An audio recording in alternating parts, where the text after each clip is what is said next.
예, 자, 오늘은 레위기 4장을 이제 전체를 마무리를 하려고 좀 교리적인 면이 강한데, 레위기 4장 속죄제에서 사용한 그 용어들을 좀 설명하는 시간을 가지려고 그래요. 이제 마치려고 합니다.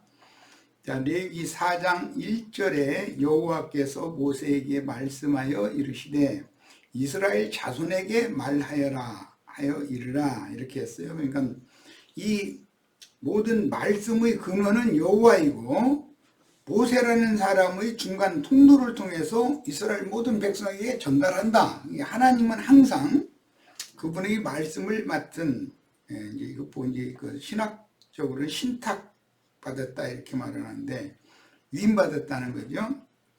그 이제 위임은 어떻게 받냐? 계시를 통해서 받는 거예요. 자, 하나님의 말씀을 계시로 받은 어떤 대언자, 증인을 통해서 모든 백성에게 전달하는 이런 형식이 성경에 말하는 하나님께서 이스라엘 백성에게 말씀하시는 방법이다는 거예요. 이건 원칙이 계속되기 때문에 이런 원칙을 잘 이해를 하셔야 됩니다. 그러니까 뭐 만인 제사장 이런 얘기를 할 때 잘못 오해하면 안 되는 거예요. 다 사도고 다 말씀 가르치는 자고 다 전도자가 되고 다 목회자가 되고 그런 건 아니에요.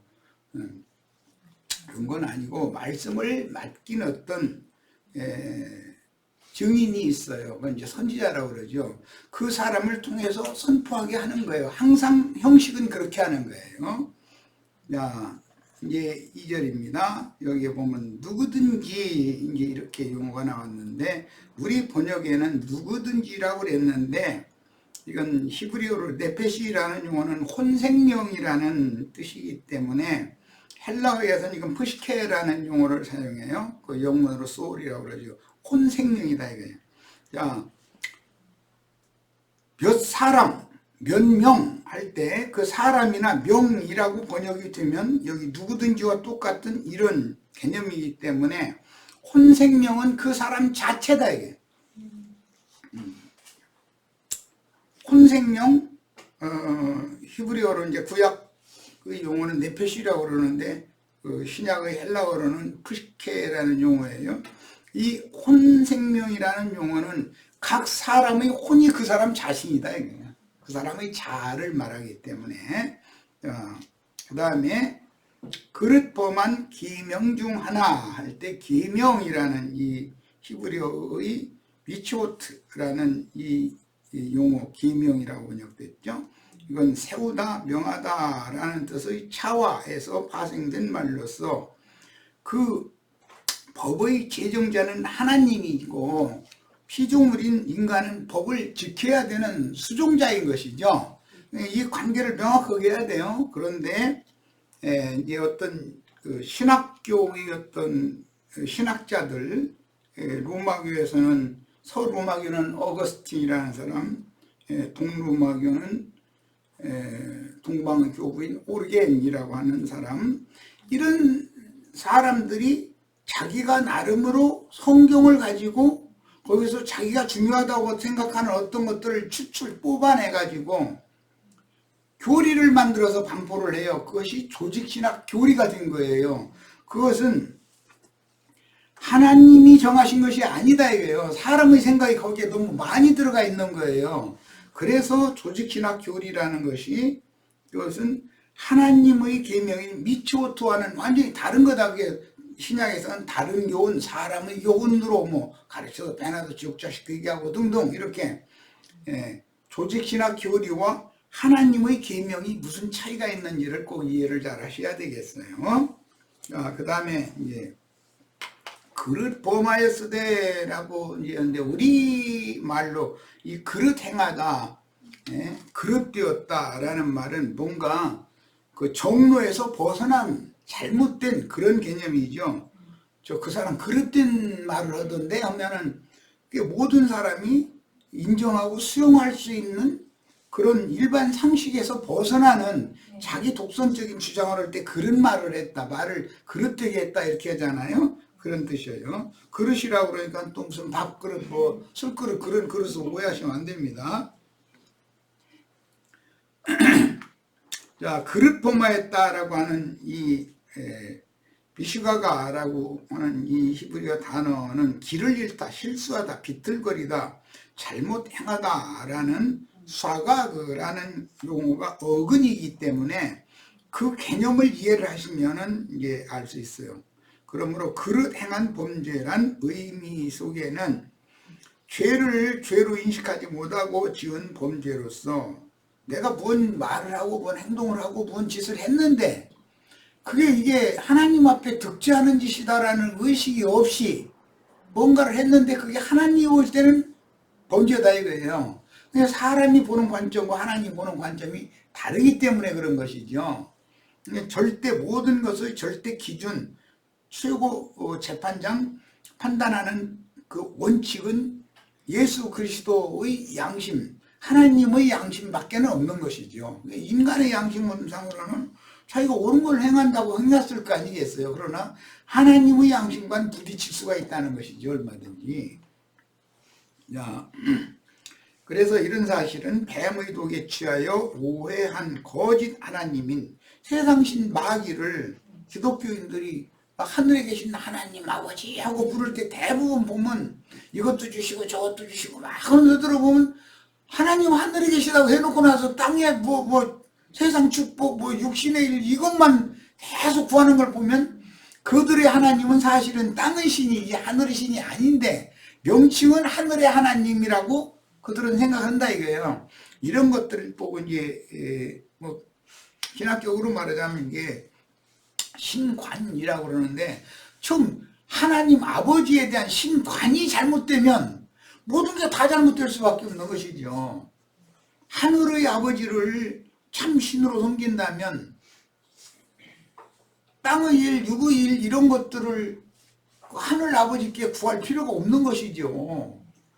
하늘 아버지의 일과 그분을 구하면 그분이 땅도 창조하시고 땅에 있는 만사와 만물과 모든 걸 그분이 다 창조해서 경영하시는데 당연히 필요한 사람에게는 필요만큼 주겠지.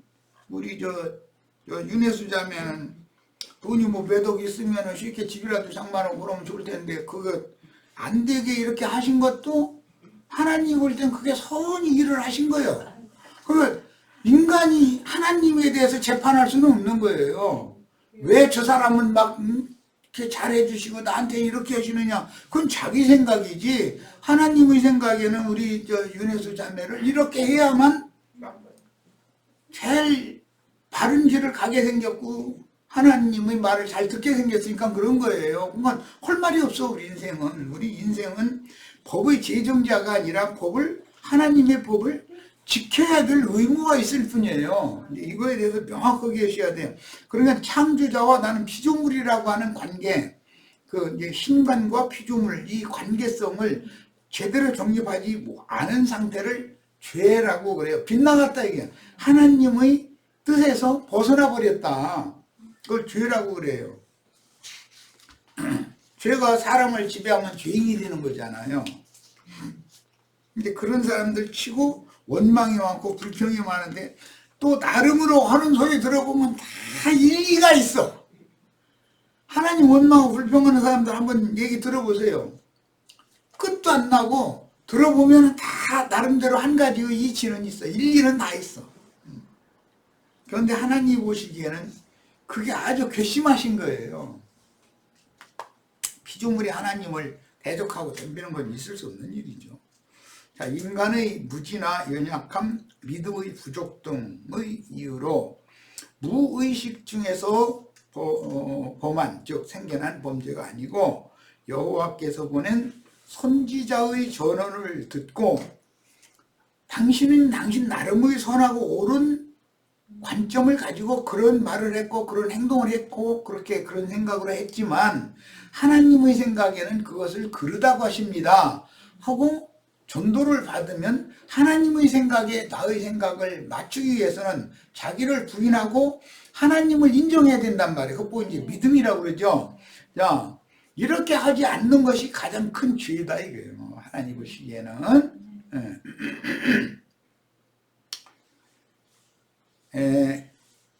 본문에서 그릇이라고 번역된 단어는 부지중해라는 이제 용어, 그릇되었다, 잘못되었다 이 말이에요. 그런데 부지 중에 범한 범죄다.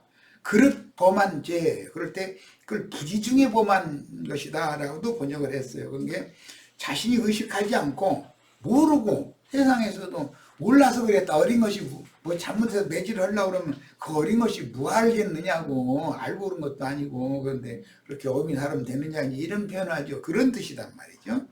자, 이제 3절입니다. 기름 부음을 받은 제사장 이제 코헨이라고 그러고 기름 부음을 받았다라는 말이 참 중요한데, 하나님은 영이시기 때문에 기름으로 상징을 해놓는 거예요. 야, 하나님의 영이 나에게 부어지면 나는 기름 부음을 받은 피조물, 기름 부음 받은 사람이 되는 것이죠. 이런 사람을 이뤄서 하나님의 사람 혹은 그리스도의 사람이라고 이렇게 표현하는 거예요. 자, 이것은 죄인과 다른 얘기죠. 하나님의 신이 부어지지 않은 사람은 죄인이고, 하나님의 신이 부어지면 의롭다 하심을 받게 되기 때문에 의인이 되는 거예요. 그리스도인 하나님의 사람이 되는 거예요. 자, 신정 통치를 실행하는 히브리인들은 신께 직무나 사명을 위임받을 때 반드시 머리와 몸에 관유로, 감람류에다 여러 가지 향품을 섞어서 만드는 그 관유라고 그러죠. 관유로 기름을 부어서 위임하여, 위임이라는 건 왕이나 제사장이나 선지자로 신탁한다, 맡긴다 이 말이에요. 위임하여 사람은 단지 여호와의 대리자로서 하나님의 일을 수행하는 사명자로 신탁받은 종이다. 하나님은 주인이고 종은 주종 관계, 종은 기름 부음을 받아 가지고 하나님의 일에 쓰임을 받는 그런 경우를 지금 말하는 거예요. 그러니까 이 피조물과 조물주의 관계를 지금 계속 명확하게 해야 된다는 거 말씀을 잘 상기하셔야 되겠어요. 자, 이제 기름 부음을 받은 후에 그랬는데, 뭐 본모습 이렇게 받았다는 신탁, 위임, 맡김을 받았다, 맡기셨다, 이제 그런 의미예요. 자, 이건 그 영이 임한 사람은 하나님의 사람이죠. 하나님 영이시니까. 예. 그리스도, 신약에서는 그리스도인들, 그리스도의 사람들이라고 그랬는데, 이게 이제 제자들이죠. 예수 그리스도 이름으로 믿은 사람들이에요. 이제 그 제자들이 나가서 전도를 해서 사람들을 또 회개하고 돌이키게 해서 그 사람들이 모이면 그걸 이제 교회라고 그래요. 저 영문으로는 어셈블이라고 그러죠. 그런데 기독교계에서는 처치라는 단어를 많이 사용하는데 그건 잘못된 거예요. 그것은 어떤 사람이 손으로 지은 건물을 개념을 처치라는 용어를 많이 사용하고 있으나, 사실은 이 처치라는 용어는 많은 물에서, 세상에서 부르심을 받아 건져냄을 받은 사람들의 모임이라는 뜻이에요. 그러니까 이것은 영문으로 하자면 처치라고 하지 말고 어셈블이라고 해요. 회합이다 이게요. 믿는 이들의 모임이다 이 말이에요. 어셈블이라고 해야 맞는 거죠. 자, 그 다음에 범죄하여, 이것은 죄라는 것은 하타라고 하는, 벗어났다. 아까 내가 이제 서두에 말씀을 나눴죠. 창조자의 의도와 그분이 생각하고 있는 뜻에서부터 빗나가 버렸어. 그것은 죄라고 그래요. 그런 사람은 죄인이라고 그래요. 그 사람이 기름 부음을 받아서 하나님의 신과 나의 영이 하나가 되어진 상태가 되면 이제 주합하에 한 영이 됐다 이렇게 표현해놨는데, 그렇게 되면 하나님의 사람 혹은 그리스도인이라고 한다. 그러니까 죄인과 그리스도인에 대해서 명확한 분별이 있어야 되겠어요. 하나님의 그 창조 목적에서, 하나님의 선하시고 이쁘신 뜻에서 빗나간 사람들의 생각과 말과 행동은 사람이 생각할 때는 그게 너무 옳고 선한 것이지만 하나님이 보시기에는 그것이 오히려 더 하나님을 대적하는 짓일 수가 있는 거다 이거예요. 자, 이것은 뭐 크게는 선악을 알게 하는 나무실과를 먹은 그 사람이 선악과를 아는 선악을 아는 그 지식, 이제 그 피상적이고 객관적인 육체의 지식이에요. 육적 지식에 따라서 생각하고 말하고 어떤 행동을 하고 하는 것은 하나님이 보실 때 생명나무 실과를 먹고 생명나무의 그 진액, 그 생명나무이신 그리스도의 생각과 그분의 움직임, 그분의 행하심에 동조해서 이끌림을 받는 문제와는 전혀 다른 개념이다. 이게 극과 극이다 이거예요. 사람의 눈으로 볼 때는 생명나무 실과를 따먹었다는 건 이제 생명신 그리스도를 믿음으로 용접했다 이 말인데, 그리스도가 내 안에서 은혜로 왕노릇을 해서 나의 생각, 말, 행동 모든 인생사를 그분이 선하시게 여기는 쪽으로 이끌어 가시는 대로 순종하고 따라가는 것이 아니고, 금령의 나무 실과를 따먹은 사람을 이제 마귀가 사람의 육체 속에 들어와서 죄로 왕노릇을 해서 끌어가면 사람이 볼 때는 의롭고 선한 일을 한 것이지만 하나님 볼 때는 그게 죄악된 행실이다 이거예요. 그러니까 이걸 구분을 명확하게 할 필요가 있는 거예요. 그러니까 세상 사람들은 이 문제, 세상 쪽의 목회자들도 그렇고 대부분 이 문제를 명확하게 분별을 하지 못하기 때문에 처음 시작부터 모든 게 다 달라지는 것이죠. 신앙생활이. 자, 그 다음에 백성들의 신앙을 지도해야 할 위임을 받은 제사장들, 기름 부음을 받은 사람은 위임 받은 사람이죠. 관유로 위임을 이제 부어서 위임을 하니까 그건 제사장들의 무지함은 무거운 책임이 부과되므로 내 백성이 지식이 없어 망한다. 이 무식함으로 망한다 이랬어요. 예, 하나님에 대하여, 하나님의 생각에 대하여, 하나님의 선하시고 예쁘신 뜻에 대하여 가려지면 그게 망하는 길이다 이거예요. 어둠에 잡혀버리면. 예, 제사장들이 이렇게 무지한 것은 무거운 책임이 부과되므로 신앙의 본이 되어야 하며 신앙을 지도해야 할 사명을 맡은 지도자의 범죄는 심각한 전염성을 갖고 있으며 퍼져나가는 것이, 목회자가 뭔가를 이렇게 어떤 생각, 말, 행동을 하는 것을 신자들이 보면 그 목회자가 하는 걸 그대로 본받게 마련이라는 거예요. 심각한 전염성을 갖고 있으며 사람은 그 직분이나 지위의 여하를 막론하고 불완전하므로 교회에서 지도자는 더욱 경각심을 갖고 근신해야 된다. 하나님의 말씀을 사람의 생각으로 함부로 판단하고 제 생각에 따라서 어떤 해석해서 하고 이렇게 하면 안 된다는 거예요. 하늘의 계시를 해줄 때 이 계시가 귀신도 계시를, 마귀도 계시를 하는 방식으로 이렇게 음성도 들려주고 뭐 보여주기도 하니까 이게 명확한 분별이 필요하다. 이제 영적 분별이. 자, 그 범한 죄로 말미암아 그랬는데 연약한 인간인 혼취한 제사장들이 성경을 크게 오해함으로 그들이 드리는 제사 또한 불완전할 수밖에 없다. 제사장 자신이 불완전하면 그 말씀을 받았다고 해서 자기 나름으로 생각하고 이것이 그런 뜻이다라고 해서 제사 행위를 하는데 그것이 하나님이 보시기에는 사람이 잘못된 상태에서 제사만 열심히 드린다고 해가지고 그 제사를 연락할 수 있는 문제는 아니다 이거예요. 사람이 먼저 바꿔줘야 되는 것이죠. 근데 이게 굉장히 중요한 문제예요.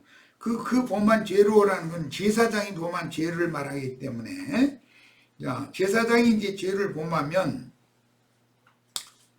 예수님의 제사는 왜 연락이 됐고 구약의 율법 제사장의 제사는 왜 연락이 안 됐는가? 즉 가인의 제사는 왜 연락이 안 되고 예수님의 제사, 아벨의 제사는 왜 연락이 됐는가의 문제는 이렇게 중요하다는 거예요. 하나님의 뜻을 행하는 제사를 해야지, 하나님의 뜻을 행해야지, 즉 믿음으로 행해야지, 믿음 안에서 성령을 따라 행해야지 사람의 생각에 따라서 자기 옳은 소견에 옳은 대로 하나님께 정성을 들여서 한다고 해서 하나님 받는 건 아니다 이 말이단 말이에요 지금. 그 다음에 이제 흠없는 숫소맞이로 제사를 드리라고 그랬는데 여기 숫소라는 문제는 굉장히 중요합니다. 항상 성경에 이제 보면 구약 성경에 보면 희생생축인데도 수컷으로 드리는 그 제사가 있고 암컷으로 드리는 제사가 있어요. 수컷, 숫소, 순양, 순염소 이게 이 전부 수컷이에요. 이런 것은 하나님의 생각에는 생명의 근원인 시, 말씀을 신탁받은, 위임받은 사람이다 이런 말이에요. 이게 남자 하면은 씨가 있죠. 여자 하면은 알을 낳는 거예요. 매달 한 번씩 알 낳죠. 그럼 그 남편의 씨와 아내가 그 난 알이 이게 뭐라고 그러나 잉태 이제 합해지면 그러면 생명 잉태가 되는 거예요. 이런 원리는 하나님의 창조의 원리다 이거예요. 하나님은 만물을 창조하셔서 그분의 뜻대로 경영하시는 절대자이시지만 하나님이 유일한 남자지입니까? 근데 하나님 혼자 아무리 아무것도 없어. 자기와 이게 부부 관계를 맺은 어떤 것도 없고 뭐 풀도 있고 나무도 있고 공기도 있고 이런 아름다운 것이 아무리 많아도 옆에 아내가 없으면 다 소용없어. 그냥 하나님이 독주하시는 것 자체가 기쁘지 않다 이거예요. 만물과 만상과 모든 아름다운 좋은 것들을 창조해 놓은 것은 내일간이 그거 다 누리자고 창조를 해 놓은 것인데 하나님 혼자만 그거 저 금강산 경치 좋다 저 바닷가에 참 경치 좋다 그래봐야 재미가 없어. 하나님은 여행을 가도 남편은 꼭 안에 같이 가야 재미가 있죠. 이런 모든 원리가 다 그런 원리다라는 거예요. 그래서 성경에서는 숫소로 드리는 경우가 있고 암소로 드리는 경우가 있고 수염소로 드리는 경우가 있고 암염소로 드리는 경우가 있고 수양을 제물로 드리는 경우가 있고 암양을 제물로 드리는 경우가 있어요. 이런 것은 시와 태의 구분 때문에 그래. 하늘과 땅의 원리단 말이에요. 그래서 이제 제사장들은 전부 남자만 세우는 것은 제사장들은 말씀, 하나님의 말씀, 시를 신탁받은 사람들이기 때문에 여자는 절대 제사장을 세우지 않는 거예요. 그 율법에. 제사장된 남자들만 이 속죄 제물을 먹을 수도 있도록 이렇게 율법이 이렇게 정해져 있어요. 족장의 경우에는 이제 순염소를, 평민의 경우에는 암염소나 어린 양의 암컷을 드리고 제사장이나 왕이나 선지자로 기름 부음을 받을 때 그 위임식 제사라고 할 때 그 위임식에는 순양을 제물로 드려요. 자, 그러면 어떤 경우는 염소를 드리고 어떤 경우는 양을 드리는가? 똑같은 수컷이라도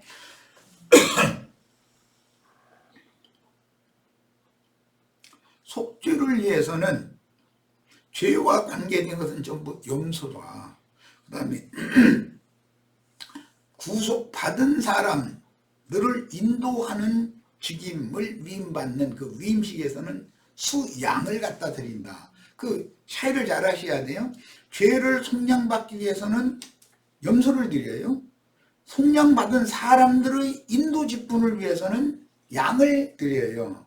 그러니까 예수님이 죄가 돼서 죽은 것은 순염소로 죽었지만 또 숫소로 죽었지만 세상 죄를 지고 가는 하나님의 어린 양 번제제물로 예를 들어서 이제 그 위임식의 번제제물로 드리는 경우 그런 경우는 암컷을 드릴 수도 있지만 순양을 드린다 반드시. 그러니까 양을 드리는 경우, 염소를 드리는 경우, 소를 드리는 경우 이거 다 하나님의 생각에는 하나님은 숫소인 것이고 그 다음에 하나님과 예수님의 관계를 말할 때 사람이신 예수 관계를 말할 때는 예수는 암소가 되는 거예요. 그러나 예수 그리스도, 예수의 기름 부음을 받았다 이거예요. 이제 그럼 하나님의 사람인 그리스도가 된 거죠. 그럼 그분이 이제 수컷이 된 거예요. 그 입장에서는. 그러면 제자들은 암컷이 되는 거예요. 또 제자들이 파송받아서 전도를 해. 그럼 그 수컷의 입장에서 하는 거예요. 예, 말씀을 듣고 믿고 교회에 들어올 그 양무리는 암컷의 그 신분이 되는 거예요.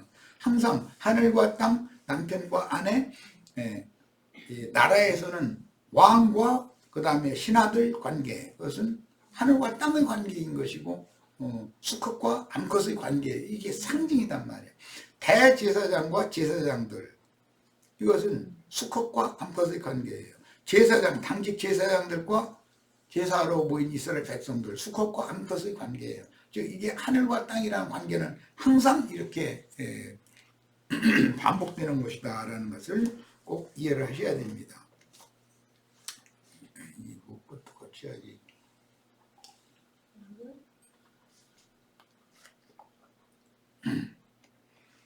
자, 속죄제물이라는 용어가 나왔는데, 제물은 번제제물도 있고 속죄제물도 있고 화목제물도 있고 뭐 이제 여러 가지 제사에 따라서 제물을 드리는데, 속죄를 위하여 드리는 제물의 경우를 말하는 거예요. 속죄라는 것은 회개한다, 용서를 구한다, 그런 뜻이에요.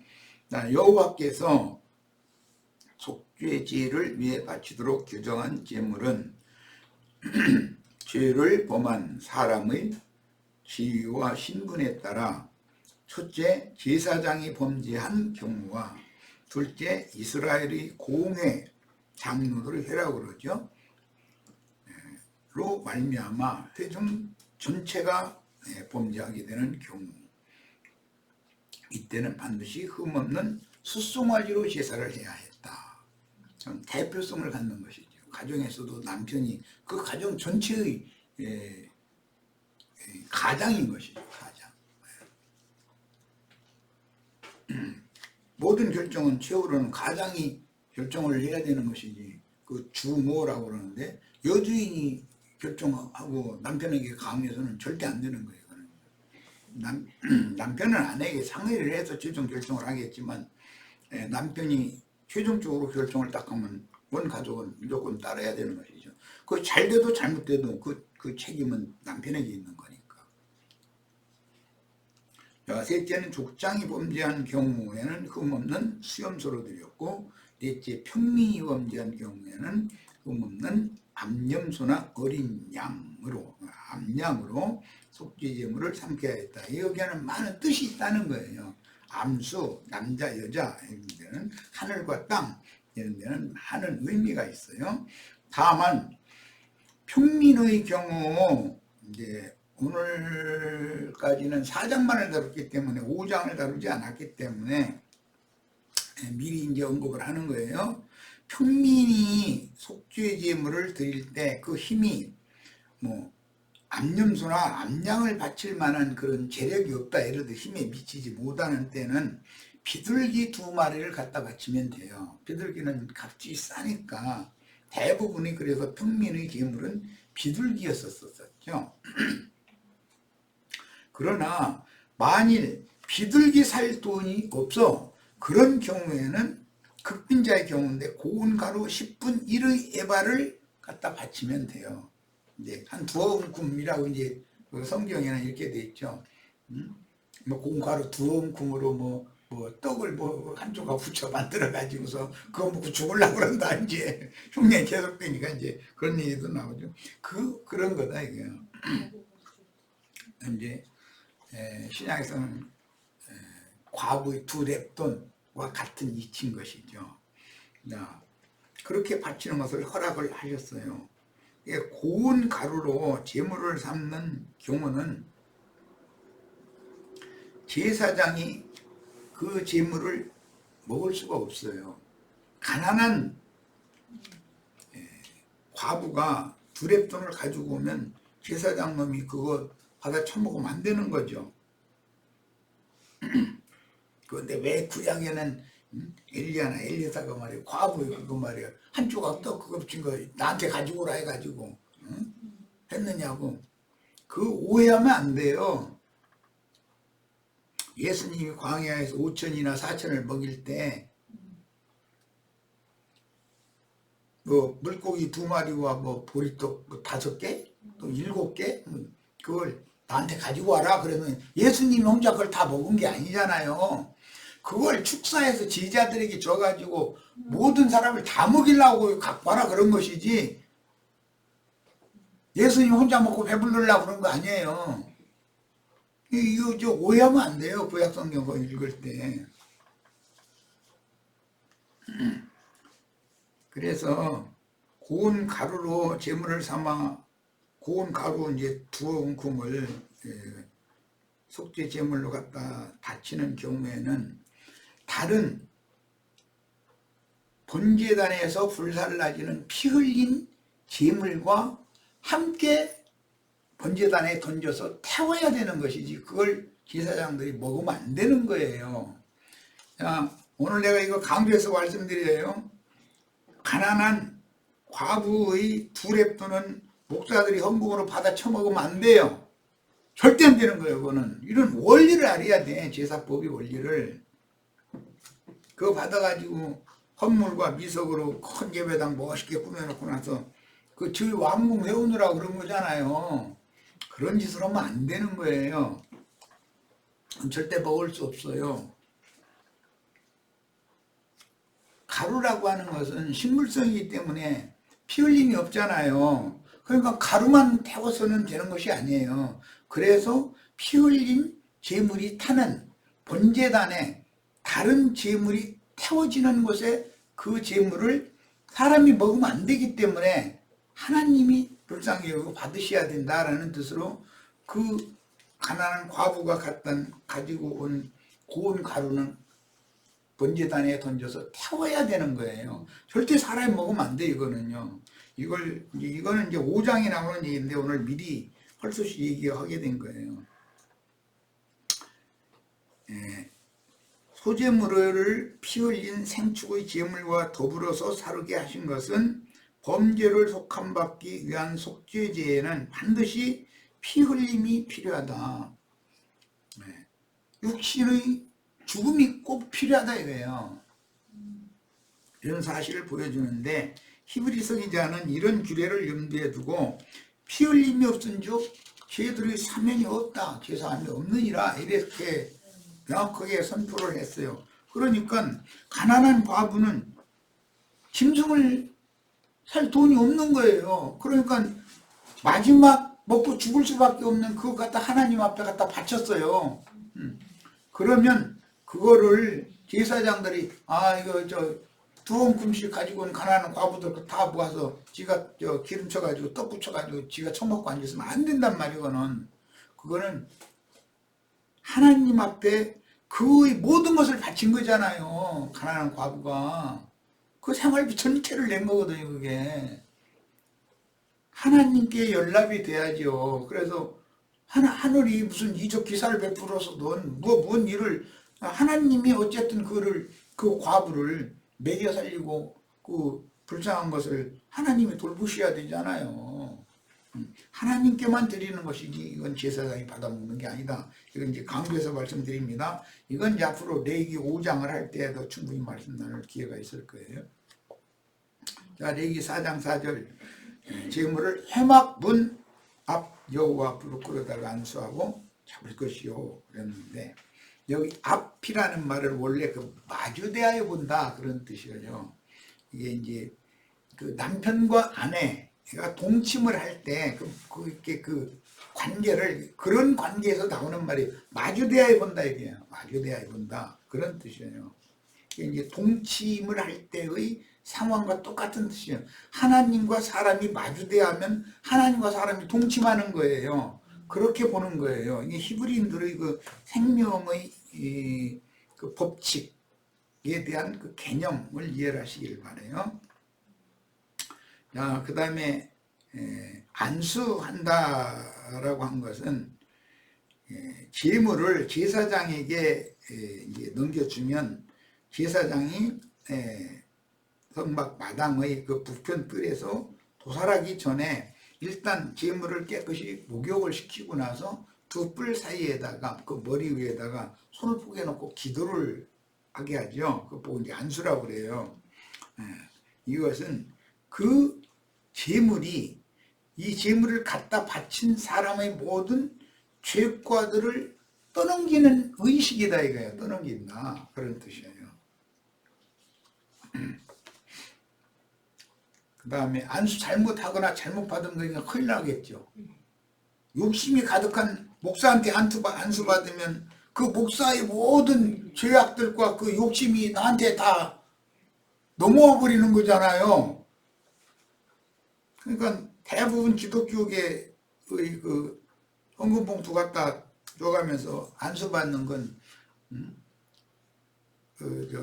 대학 입시철 뭐 이때가 제일 많죠. 그때 다른 집 아들 딸들은 다 떨어지고 우리 아들은 달라붙게 이렇게 좀 해달라고 그 기도를 해주면 그 목사의 욕심이 이 사람한테 지금 전달되는 거잖아. 원래 이 사람이 안수를 받으려고 돈을 갖다 바친 목적이 그거니까 거기에 맞춰서 안수를 해준다 이거예요. 기도를 해준다 이거예요. 이런 원리를 잘 깨달으셔야 돼. 그래서 우리는 하나님의 손으로 안수받는 법을 배우셔야 돼. 이제 이걸 만진다 이랬는데 어린아이를 예수님에게 만져주심을 바라고 예수님한테 갖다 어린아이 이렇게 안수해달라고 맡기는 얘기가 신약에 나오죠.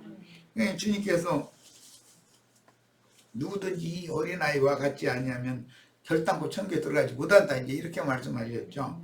자, 주님이 만지신다 어린아이를 안수해서 만졌다라는 말은 어린아이와 같은 심정을 가진 순수하고 깨끗한 그 영혼들의 그 심정, 영과 마음을 하나님의 손으로 안수했다, 만졌다 이 말인 것이에요. 그러니까 이 안수라는 말을 잘 이해를 하셔야 돼요. 오늘 우리 형제 자매님들 부족한 종이지만 이런 말씀을 증거할 때 이런 말씀을 통해서 하나님의 손으로 형제 자매님들의 심령과 마음이 다 안수를 받는 축복이 있기를 바라요. 이것이 진짜 안수인 거예요. 신약성경에 보면 감옥에 갇혀있는 바울사도가 에베소서에서 심무하고 있었던 디모데를 안수하잖아요. 어떻게 멀리 로마 감옥에 있는 사람이 저 아시아에 있는 지중해 건너 아시아에 있는 자기 제자를 어떻게 안수를 하겠어요. 편지글을 보내가지고 편지를 읽을 때 디모데의 심령과 마음이 바울 사도에게 부어진 하나님의 영에 의해서 만짐받는다 이런 말이지. 그런 거 보고 감동을 받는다 이제 이렇게도 표현을 해요. 꼭 그런 축복이 있기를 바라요.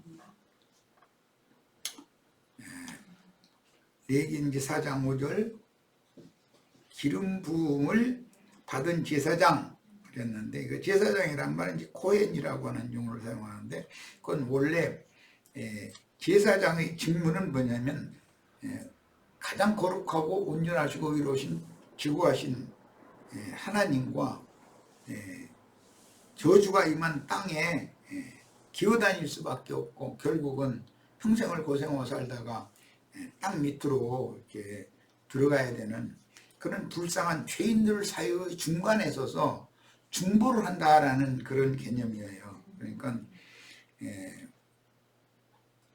하나님과 백성들 사이에 서서 중재하는 직임을 맡은 중보자로 위임을 받은 종들이 제사장인 것이지 백성들 위해서 군림하고 권리를 주장하는 사이비 목회자들이 아니다. 오늘 교계 목회자들은 자신들이 레위인들이고 뭐 아론 너희 후손들로서 뭐 제사장들이라고 떠들지만 사실은 중보자의 직임을 하려는 것이 아니라 권리 주장을 하려고 그러고 그냥 신자들 위에 서서 뭔가 그냥 자기는 좀 높은 지위를 가지고 있는 것처럼 이런 의식을 자꾸 심는데 이것은 성경이 본래 의도와는 너무 맞지 않는 거예요. 자, 첫 시간은 일단 여기까지 해서 마치고 잠시 쉬었다가 두 번째 시간 이어나가도록 하겠습니다.